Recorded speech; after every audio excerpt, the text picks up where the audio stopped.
Hey guys, I'm back. To let you know everything is wired up. It was very easy. Probably one of the easier electronic products that I've used and put together thus far. Very simple, man. Like I said, I'm gonna be a little clearer than I was the first time. I'm not excusing the noise in the background because that's why we in this hobby, and that's why we buy stuff like this. So enjoy the background music. Anywho, this is original system picture.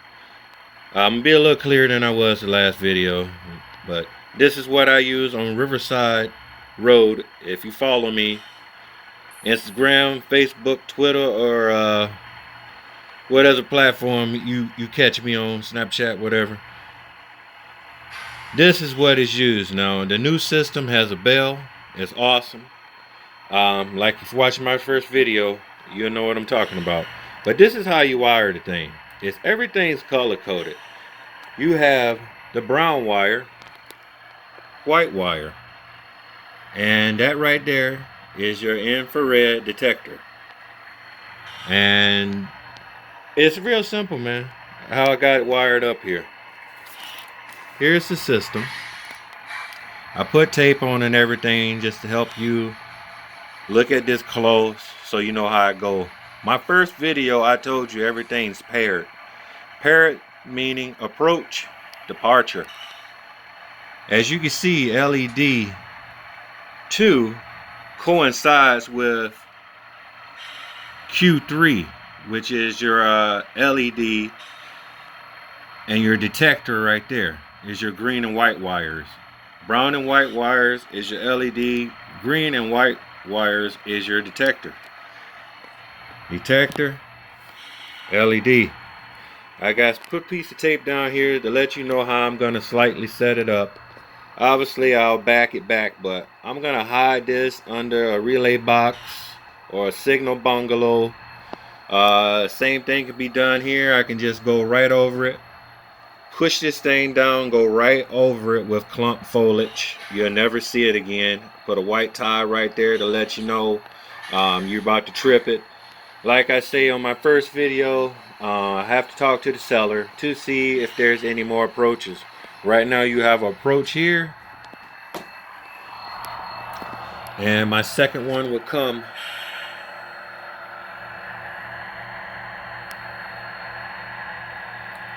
right up through that right there and sit on this block, go across the tracks, hide it behind the station is the other block. But it's an awesome system, man. It shows you how it works. You look at this for a while before you buy it and see, put it on pause, see if it's something you'd be interested in. But here is the blueprints. Now I'm gonna move fast on this so I'm not wasting your time. See how it's set up there? You have the wire going right there like I told you, LED 2. Right there is 2 wires per stem. Same right there how everything's wired up. Now I got everything completely wired. And you look on the detector here, you see it shows you a diagram. I mean, just how everything's set up. Really easy, man. You have power supply, positive, negative. The hook right into the bell. All the bells already wired for you, man. It's already has your speaker right there for your bell sound, amplified speaker. Second open slot right there. Look at everything just clearly notated. Speaker 2, speaker 1. Speaker 1 is for extra sound. If you want that ding, ding, ding, ding, ding, super loud, you know, you do your thing. I think it's loud enough the way it is, but each his own. I have never had one of their boards to follow me, man. I keep all this stuff in Michigan, subpar temperatures. I don't have to tell you how cold it get up here. But this stuff never fails, man. Every time I turn my layout on, it's separately applied power. It has nothing to do with your DCC system. Your DCC system, DC system, MTH, whatever system you have, man. Logic Rail, Pro Rail. It independently operates on its own with regulated 12 volt DC power. Don't go get something crazy, man. I'm gonna tell you, it's thing sensitive, noisy. It doesn't like some kind of noise. If it's louder than 12 volts, it won't operate. And how you know it operates? That little red button right there. I'm gonna go through it. This is my second one, so any questions you got, I'm on it. That red light, your goal right now is to get this thing set up, and their goal right now is to make that red light come on. That red light comes on, you wired everything up properly. You can follow my video. I'm from North Carolina, so I talk slow enough. You should be able to follow me. Simple diagrams from Ohio, Cincinnati, where this company's from. Very simple, man. Color coded. Put white with white.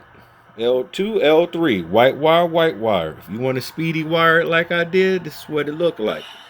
White wire, brown wire, brown wire. Same thing up here. White wire, white, green, green. Simple.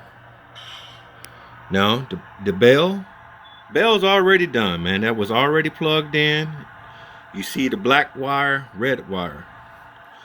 That's the output button right there. One of those black wires go right into the output slot. I hope my phone is acting crazy because it's cloudy up here, but there's a output button, the X, and the middle one right there, I got to paint that wire black. Like I say, I told you my hobby store closed, so I got to deal with some things right now. But I'm going to paint that wire black. That's that, remember I told you in the beginning of the videos,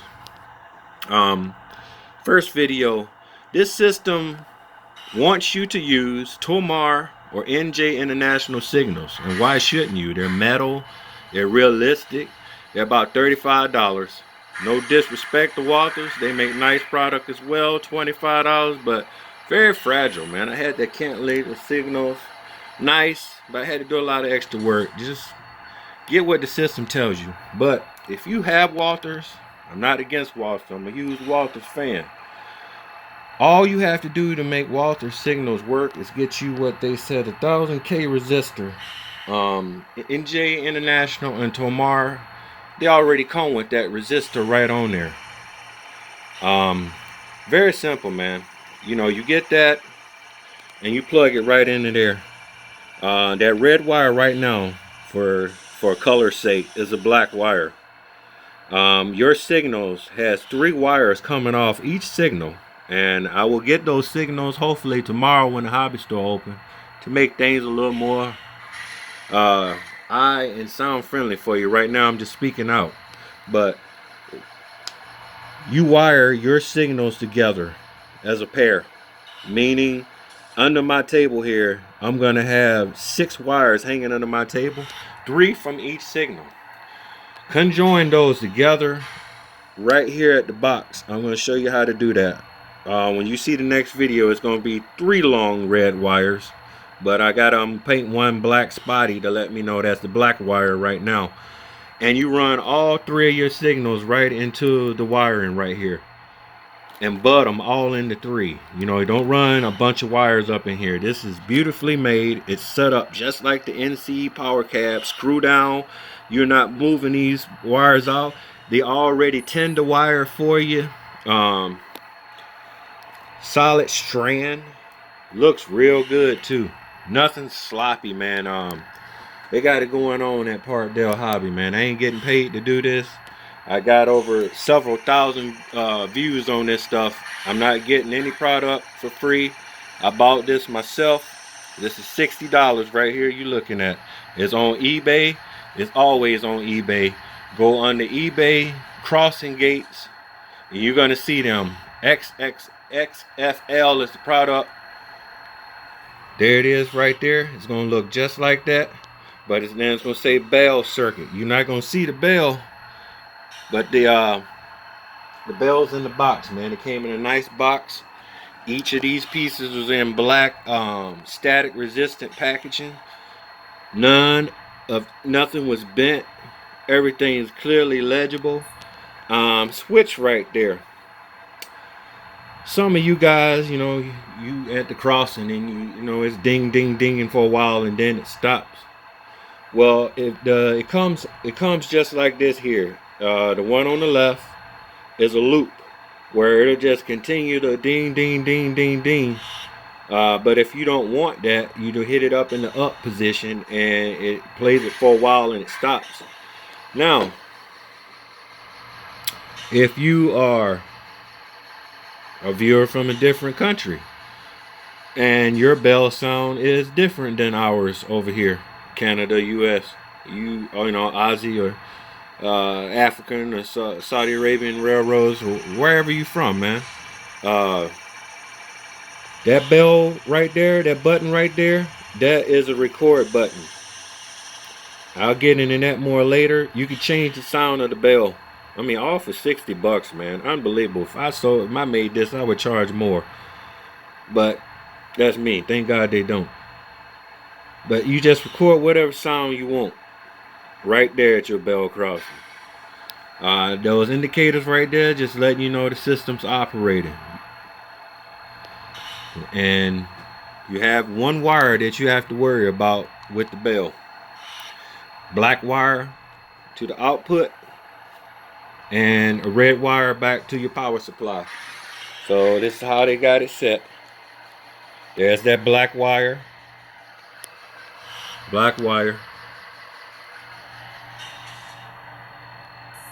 And it goes right to your 12 volt regulated DC power. So that black wire goes to the output and one red wire into the box to your 12 volt power supply, which I'm going to let it sit right there on the board. So I thought this was very easy, man. I'm gonna tried to keep it under 10 minutes, but I couldn't. But it is what it is. So the train comes by when I get this set up and my power supply and my signals. Trips, red light comes on. The goal in the beginning is to get that red light to come on. If that red light comes on right now, your signal should just be constantly flashing and flashing. After that, our goal is it's kind of difficult. Get one of these glued in, figure out which one you want to be the stable, and work with it like this. I use that straw method. I take the straw and hook both of them in to make sure it works. That red light will not come on when it's clear. If it's tripped, the red light comes on. And these lights come on. And you got the ding, ding, ding sound. This is all this does. Say if you bought this system and you don't want the bell. Okay, cool. That output button right there also controls Tortoise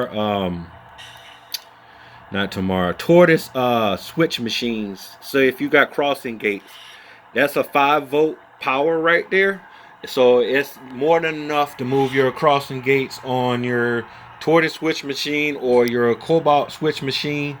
That's an actuator. You know, when this gets tripped, that trips everything. So your crossing gates will work and stay down until this is clear. So your train comes across, trips, boom, goes across. Cantilever signals will sit right there for me.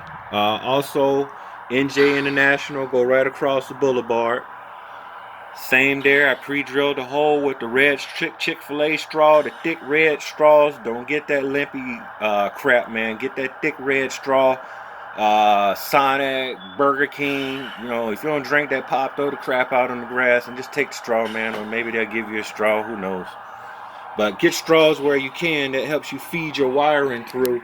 Because these folks did a really great job, man, wiring this up. This is one of the detectors. You can intensify it, but they say take no more than a quarter of an inch off, and that also brightens, intensifies the beam. Right now, this is just a factory piece. Don't cut too far down here; you're going to destroy. Maybe about that much to intensify it, about a fourth of an inch. But what I said about the straw, you just feed everything up, man. Everything heat, straight, you know, it looks good. You don't want to damage nothing, just jamming something up through your layout. So use the straws. You pay good money for this stuff, man. It lasts. My first signal system, 4 years now, not one failure. So part 3 of the video is coming up, getting it going. I tried my hardest to keep it under 10, but I guess I'm long-winded William. So peace out, man. Country boy video. I told y'all I was gonna do it. Let's get those dead signals on your layout going. I ain't calling you out by name, but you know who you are. Peace out.